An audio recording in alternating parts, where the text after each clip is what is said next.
No episódio de hoje, vamos voltar ao Japão de 1985, onde uma tarde tranquila se transformou em uma das maiores tragédias da aviação mundial. Um voo doméstico, um Boeing 747 lotado e uma falha escondida por 7 anos levaram 524 pessoas a um destino inimaginável.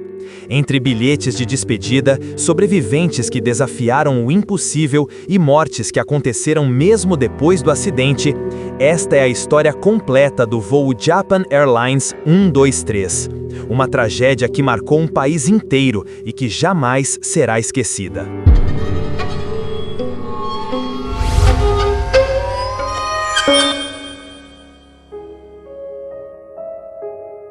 No dia 12 de agosto de 1985, o Japão enfrentou uma das maiores tragédias da aviação mundial.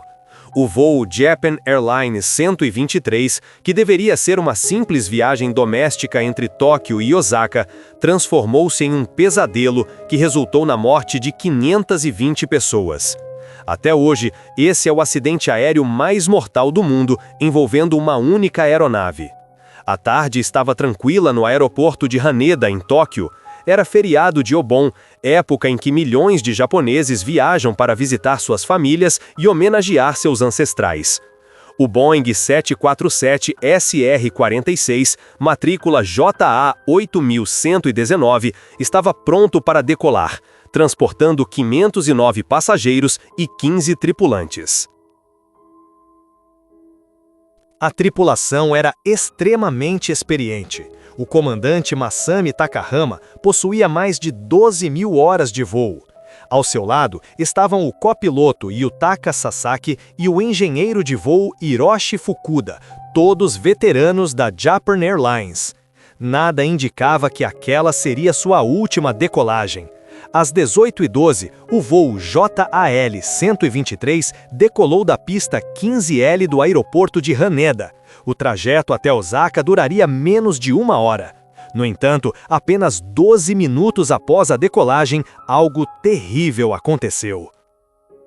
Às 18h24, um estrondo metálico ecoou por toda a aeronave.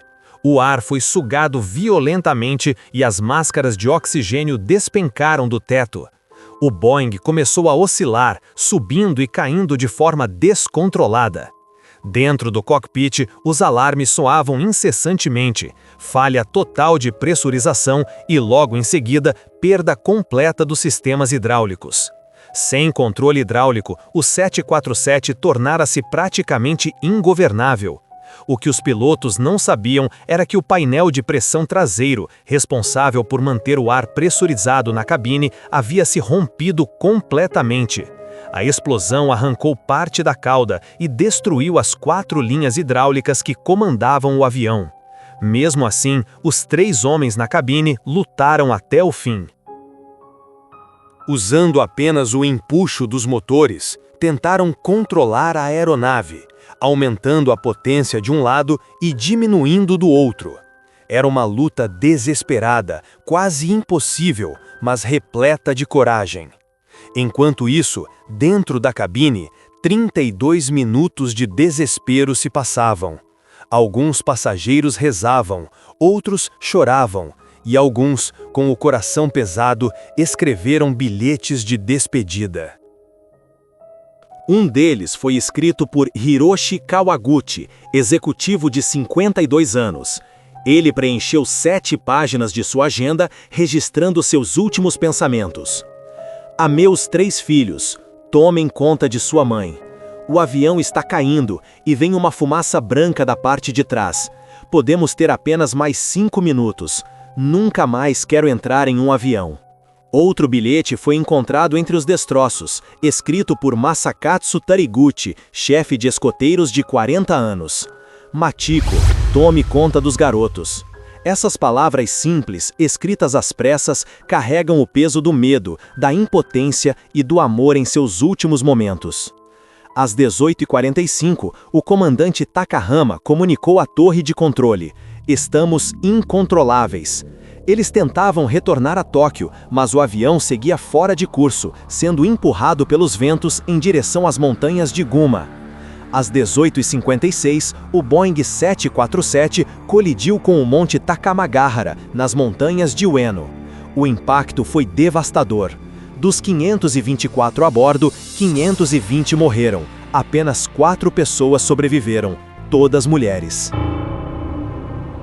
Mas houve outros sobreviventes que não resistiram aos ferimentos. Eles agonizaram durante a noite, aguardando ajuda. O resgate, porém, demorou demais. Helicópteros americanos localizaram os destroços ainda naquela noite, mas a operação de resgate foi adiada por ordens das autoridades japonesas. As equipes só chegaram ao local na manhã seguinte.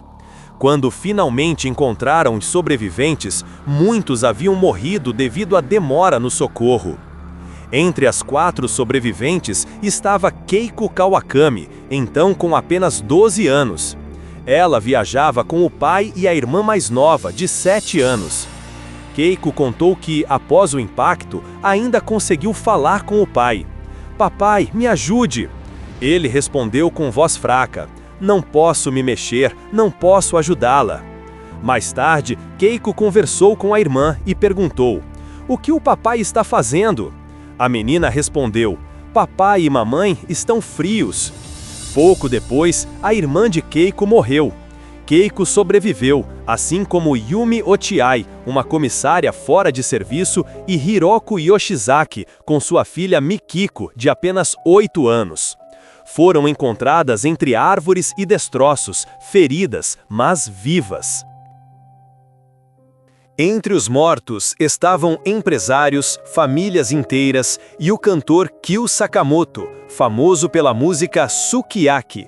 O Japão inteiro ficou de luto.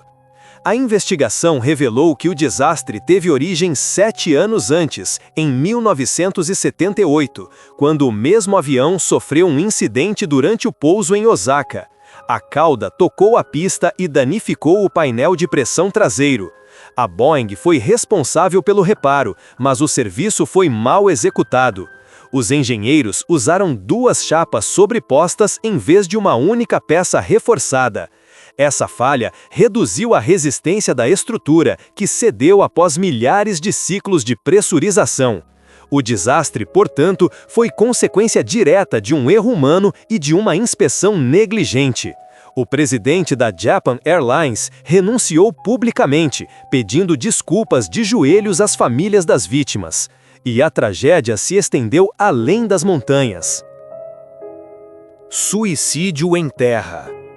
Dias depois do acidente, 2 pessoas ligadas à aeronave tiraram a própria vida. A primeira foi Hiro Tominaga, responsável pela coordenação de manutenção da Japan Airlines no aeroporto de Haneda. Ele havia sido designado para auxiliar as famílias das vítimas, uma tarefa emocionalmente devastadora. Dominado pela culpa e pelo peso da tragédia, Tominaga cometeu suicídio pouco tempo depois. Suicídio em terra. A segunda vítima foi Suzumu Tajima, um dos inspetores do governo que, em 1978, havia autorizado o avião a voltar a voar após o reparo mal executado.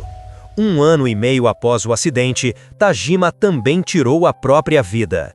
2 homens que não estavam a bordo, mas que foram tragados pelo mesmo peso invisível da culpa. A tragédia do voo JAL-123 transformou para sempre a aviação japonesa. Novas regras de inspeção e manutenção foram criadas. A Boeing revisou seus procedimentos e reforçou o projeto estrutural do Boeing 747.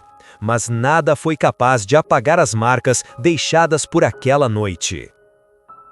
Hoje, no Monte Osutaka, o local da queda se tornou um memorial sagrado. Todos os anos, no dia 12 de agosto, familiares e amigos das vítimas sobem a montanha, em silêncio, levando flores e orações. É um momento de lembrança, de respeito e de dor. O desastre do voo JAL-123 é lembrado não apenas como uma falha técnica, mas como uma história de coragem e humanidade. Os pilotos lutaram até o último instante.